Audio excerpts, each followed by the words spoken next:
Friends, 8 men, just 8 men, not even a one woman, but 8 men, now own as much wealth as 3.6 billion people, the bottom half of humanity. We have now levels of wealth that have never been seen in human history. And yet, 1 in 9 people in this world goes to bed hungry every night. We live in an age of unparalleled consumption by the rich. It's destroying the planet for all of us.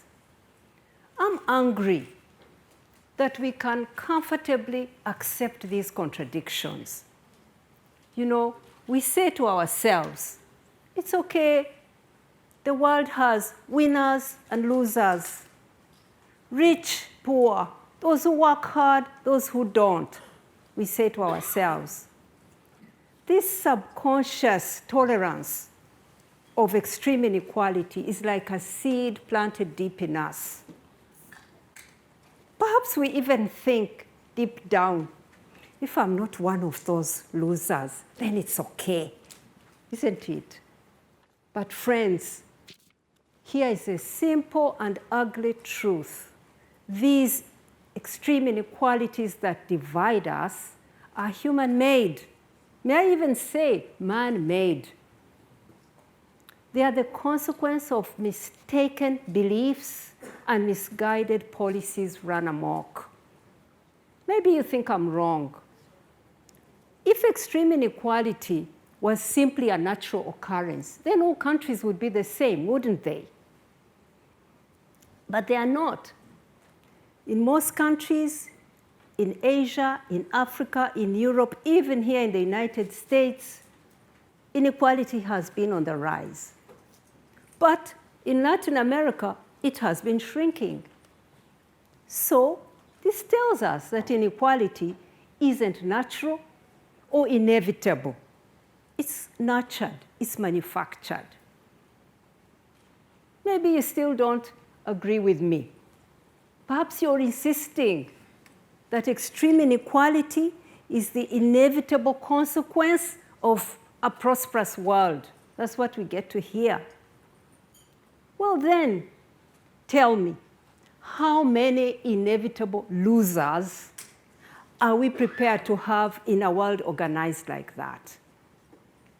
1 million, 1 billion, 4 billion, how many? What scale of inequality is acceptable to you personally? Can we live with a few women and men who are trafficked? How many childhood deaths are tolerable? Maybe we can live with a little bit of modern-day slavery. Is that okay? Uncomfortable. It's uncomfortable because, really, if we truly believed that extreme inequality is inevitable, it's an inevitable byproduct of prosperity, then we should be able to put a number to it. We should be able to put on a scale and show how much of it we accept, but yet we can't because it's too uncomfortable, because it's simply morally wrong that millions should suffer while a few at the top wallow in wealth. I grew up in a small town called Ruti in southwestern Uganda. In this village, we had no electricity in our home, no running water. Water was fetched from the river, firewood from the forest. We walked to school 3 miles every day and back, and we did our homework by a kerosene lamp. Life was simple. My parents were school teachers. That put me a bit ahead of other children. But as a child, I could not understand or accept that I should walk to school with a pair of shoes while my classmate and best friend walked barefoot. I couldn't deal with it. So I hid my shoes in my school bag and walked barefoot with the others. And all children feel the same way, that inequality is wrong. But as we grow up, we become socialized to accept injustice. I'm haunted by the memory of those girls. You can see that little picture. I'm there. Most of them dropped out of my school. They didn't make it past primary school. Girls much smarter than myself. It's an outrage that today millions of girls from poor families still face the same. Half a century later, almost, denied a chance to achieve their full potential. And you know what? We all lose. Just think how many astrophysicists, biochemists, name it, are still hauling water or herding goats in our villages. Inequality hurts the poor and cheats all of us. And guess what? Right on our watch, inequality is getting worse. It's getting worse. Graphs like this from the New York Times show us the amount of wealth going to a tiny elite at the top here in the United States. China, the same. India, the same.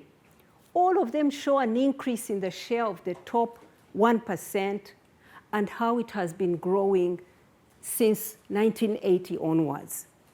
We've all seen these graphs, some of them made by people here in this very room. This is not a picture of all boats rising. The game is rigged. But we find clever ways to live with this injustice, to make it acceptable to ourselves. Take the women making clothes in Myanmar, whom we, Oxfam, we work with them to fight for better pay and work conditions. They are at the bottom of the supply chains of companies like Gap, H&M, Zara, those companies where we buy our clothes. These women, they earn $4 a day. They work 6 days a week, sometimes up to 23 hours a day. If they get sick, they don't get paid. If they get pregnant, they get fired. They have no voice, they have no rights. Treated like animals. That's their quote, not mine. Yet, by our own definitions, these women are no longer recognized as extremely poor. They are living on more than 1.90 cents dollars a day. So we have stopped counting them. We've set the bar low, hid our heads in the sand, so that we don't see women like these who live in misery. Meanwhile, wealth is being sucked to the top at a dizzying rate. My friends, the problem of extreme wealth is not that it will buy a yacht, many mansions, sports cars, whatever. No, extreme wealth will buy elections, will buy impunity from justice, will buy a pliant media, will buy you favorable laws.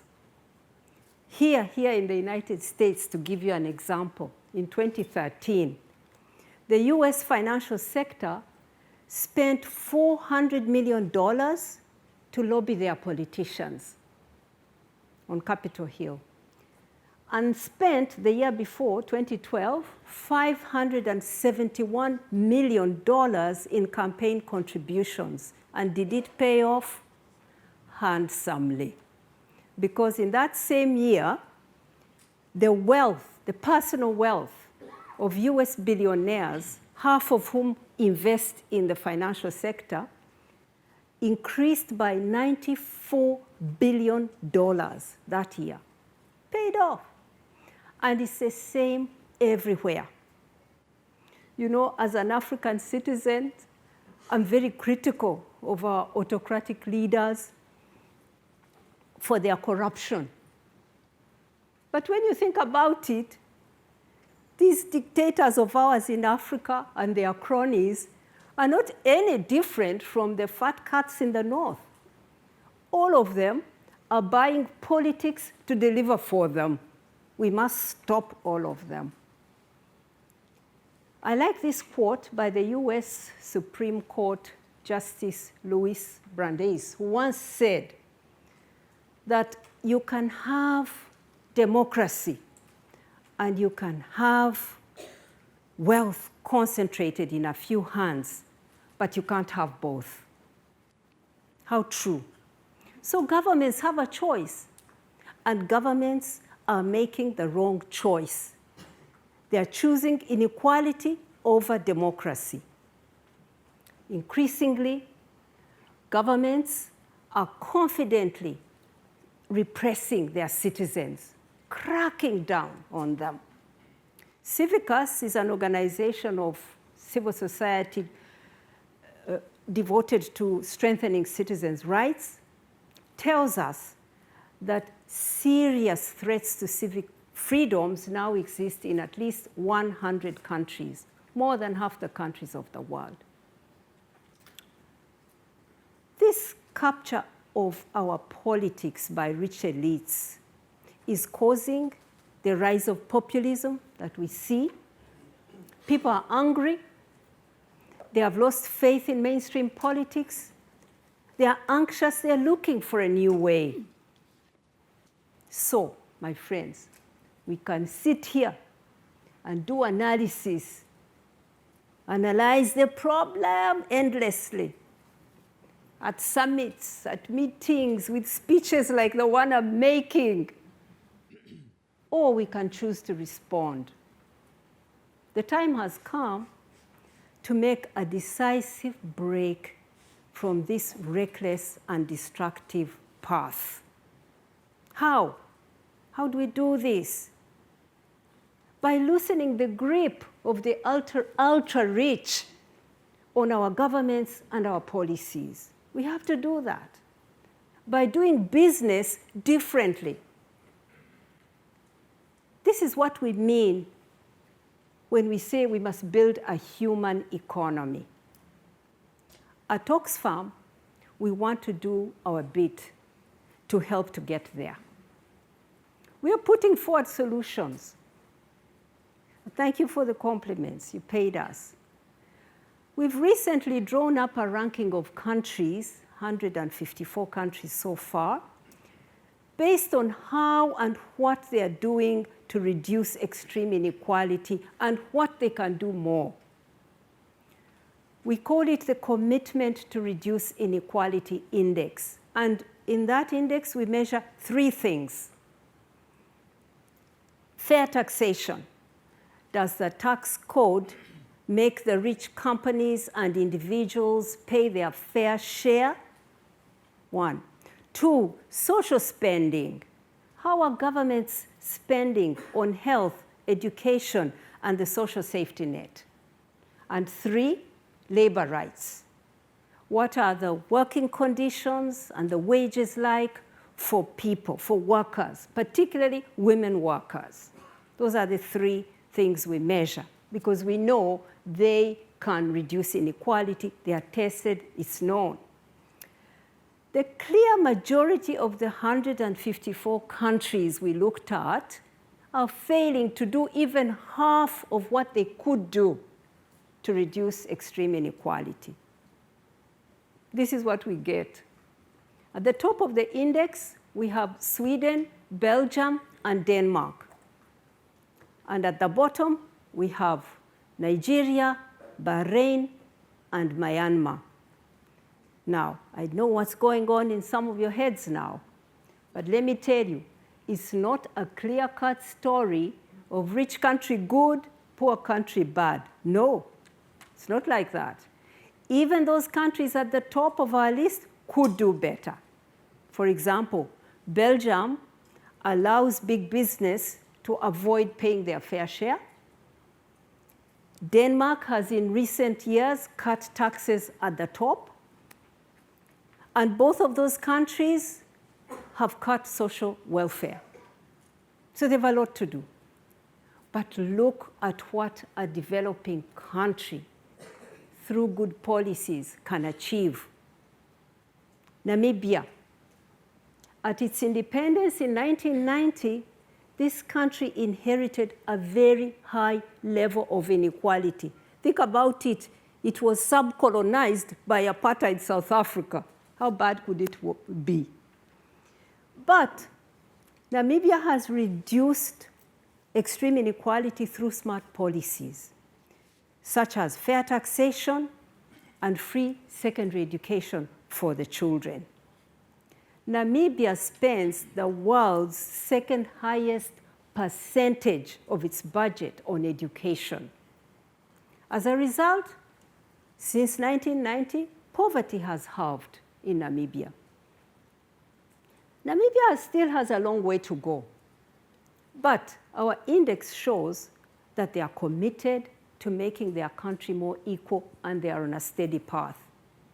Contrast that with Nigeria, shamefully at the bottom of our index, our biggest country in Africa. 1 in 10 children die before the age of 5, despite the huge wealth. Between 1990 and 2013, while poorer countries like Bangladesh, like Ethiopia, reduced the numbers of poor people, in Nigeria, the numbers increased, in spite of a period of growth. This shows us that even for developing countries, extreme inequality is a policy choice. It's not inevitable. And what about women's rights? Women's rights. As things stand, most women living in poverty will never escape poverty, no matter how hard they work.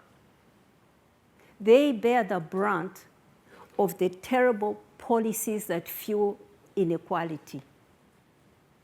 Nothing is going to change for them unless the economic model itself is redesigned. In Africa and in Asia, 75% of women work in the informal sector. They have no rights.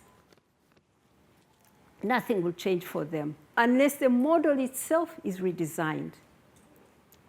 Our index, the CRI, builds on the work of the World Bank, and we include a measurement of how women are treated in the workplace. But the data is too poor to do much more with it. This is appalling. It's appalling. We are in 2017. How can it be that we don't know the impact of policies on men and women, on rich and poor? How can we still be saying we don't know? Step up, World Bank, IMF, governments. You can do this. You can give us the data. You can show us how policies are impacting men and women differently. Now, up to now, maybe you think, I think it's all gloom. No, I don't think so. I'm an optimist. Oxfam is optimistic. There's nothing so broken that can't be fixed. We can choose to end extreme inequality and build an economy for the 99%, not just the 1%. But we have to be bold. Let's resist the urge for pessimism and cynicism. I find that a lot in bureaucracies. People set in their ways, they don't think things can change. Let's not settle for small tweaks. Tweaks like state benefits, aid, philanthropy, poverty-focused lending from the IMF and World Bank. All these are needed. We need them, don't get me wrong. But they are not going to make the system fairer. No, they won't. Instead, my friends, let's rethink redistribution. I know some people might think this is the first step to communism, but it isn't. It's not. Let's dare to think that we can afford universal health care for all people, universal primary and secondary education for our boys and girls. We, the wealthiest generation in human history, we can afford it. If everyone can chip in, including the richest. Including the richest. Yes, now is the time to stop the ultra-rich from stashing these trillions of dollars, hiding them away from the taxman. Let's end the tax dodging by the Starbucks, the Apples, and rich people. Let's establish a global tax watchdog with the muscle to stop it. That will help to level the game. That will mean we have the resources. But we can do more than redistribution. We can make the game fair in the first place. So let's get behind businesses that are structured to share value with workers, suppliers, communities, not just shareholders. Yes, there are businesses like that, and we can get behind them. Let's guarantee that an expectant mother will be supported in the workplace and not be given a redundancy letter. Let's reimagine globalization and automation that is there to serve the whole of humanity and not just the owners of capital and technology. And let's defend our freedoms against these autocrats who choose to suppress us rather than to tackle extreme inequality. Let's defend our rights. Are these things not worth fighting for? I think they are. We at Oxfam, we think so. And we are many. We are many people fighting for this future. Together with unions, with women's movements, with youth activists, with faith organizations, we are in an alliance which we call the Fight Inequality Alliance. And we are going to be fighting for a long time. Unless we see radical change, we will continue to clash with the IMF, with the World Bank. When you are promoting policies of yesterday, we'll fight you. We will clash with governments. We will clash with businesses as we fight for what is right. This I can assure you. We'll fight on. But, my friends, we could be fighting on the same side. We could, fighting together to end this crisis of extreme inequality. It's not hard to imagine. If we destroy the toxic idea that extreme inequality is inevitable, that extreme wealth is necessary, that for some to win, many others must lose, we'll find that we are fighting on the same side. Then we'll be able to start building a truly human economy, a world where everyone is valued and respected, everyone's rights and dignity is guaranteed. That, my friends, is something worth fighting for. Thank you.